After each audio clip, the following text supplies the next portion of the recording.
पाठ 11 चंद्रगुप्त का न्याय। चंद्रगुप्त अपने समय के अत्यंत न्यायप्रिय सम्राट माने जाते हैं। उनके शासनकाल में प्रजा में सुख और शांति थी। अपराधी के लिए कड़े दंड की व्यवस्था थी। जनता के दुख दर्द को सुना जाता था और उसे दूर करने का प्रयास किया जाता था। सम्राट समय समय पर जनता का वास्तविक हाल जानने के लिए वेश बदलकर घूमा करते थे। एक बार की बात है, शहर की लंबी तंग गली में एक पहरेदार दीवार के सहारे खड़ा खड़ा ऊँघ रहा था। रात अंधेरी थी, चारों ओर सन्नाटा छाया हुआ था और वर्षा के कारण रास्ता भी सुनसान पड़ा था। उसी समय एक लंबा चौड़ा जवान शरीर पर चादर लपेटे उधर आया और गली में चुपके चुपके चोर की भांति घूमने लगा। पहरेदार ने होशियार की आवाज लगाते हुए उसे ललकारा, परंतु उस व्यक्ति की ओर से कोई उत्तर न मिला। पहरेदार ने समझ लिया कि वह व्यक्ति चोर ही हो सकता है। उसने अपनी तलवार से उस पर वार करना चाहा, परंतु आगे बढ़ते ही अचानक बेहोश होकर जमीन पर गिर गया और वह लंबा चौड़ा जवान वहां से गायब हो गया। सुबह होते ही सारे नगर में झूठी खबर फैल गई कि कोई चोर पहरेदार को घायल कर चंपत हो गया है। लोग इस बात पर बड़े हैरान थे कि सम्राट चंद्रगुप्त के शासन काल में यह घटना घटित हुई तो कैसे। दूसरे दिन संध्या काल में कुछ लोग गांव की चौपाल में अलाव के पास बैठे आग ताप रहे थे।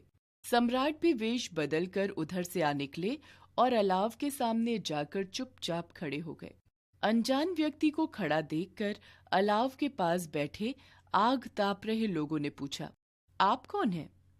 उस व्यक्ति ने कहा, मैं एक यात्री हूँ, अपनी ठंड को दूर करने के लिए इधर चला आया। एक किसान ने कहा, तो आइए बैठकर ताप लीजिए। थोड़ी देर गर्मी लेने के बाद वह व्यक्ति खड़ा हो गया और बोला, अब हम चलें, काफी देर हो गई है, मुझे शहर जाना है। देर से चलना भी खतरे से खाली नहीं। देखो ना, कल रात कोई चोर बेचारे पहरेदार को चोट पहुंचाकर बेहोश कर गया। एक बूढ़े किसान ने कहा, भाई ये चोर उचक्के अभी घूमने लगे हैं, पहले तो ऐसा कभी हुआ नहीं। किसी का साहस नहीं था कि कोई आदमी इस प्रकार की हरकत करके जिंदा लौट जाए। अब सम्राट के शासन में कुछ कमजोरी आ गई है। कल की घटना से ऐसा ही मालूम होता है। भाई सम्राट के लिए ऐसी बातें मत कहो, यदि ये बातें उनके कान तक पहुंच गई तो। एक आदमी धीरे से बोला, तो क्या हुआ, सच्ची बात तो कही जाएगी।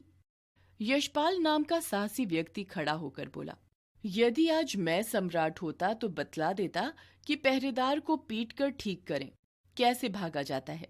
मैंने सुना है कि वह आदमी अभी पकड़ा भी नहीं गया है। अच्छा, तो अब हम चलें, प्रणाम। यह कहकर वह व्यक्ति तेजी से चला गया। किसान की चौपाल से राजा सीधे राजमहल पहुंचे। शासन की कमजोरी की बातें सुनकर उन्हें नींद भी नहीं आई। सुबह होते ही उन्होंने यशपाल नामक किसान युवक को राज दरबार में हाजिर होने का संदेश भेजा। जैसे ही यशपाल को सूचना मिली, वह तथा उसके घर के सभी लोग डर से कांपने लगे और सोचा कि रात की बात सम्राट तक किसने पहुंचा दी। मन में यही विचार करता हुआ यशपाल दरबार में हाजिर हो गया। जैसे ही यशपाल राज दरबार में पहुंचा, लोग तरह तरह की बातें सोचने लगे कि न जाने सम्राट ने क्यों इस व्यक्ति को दरबार में बुलाया है।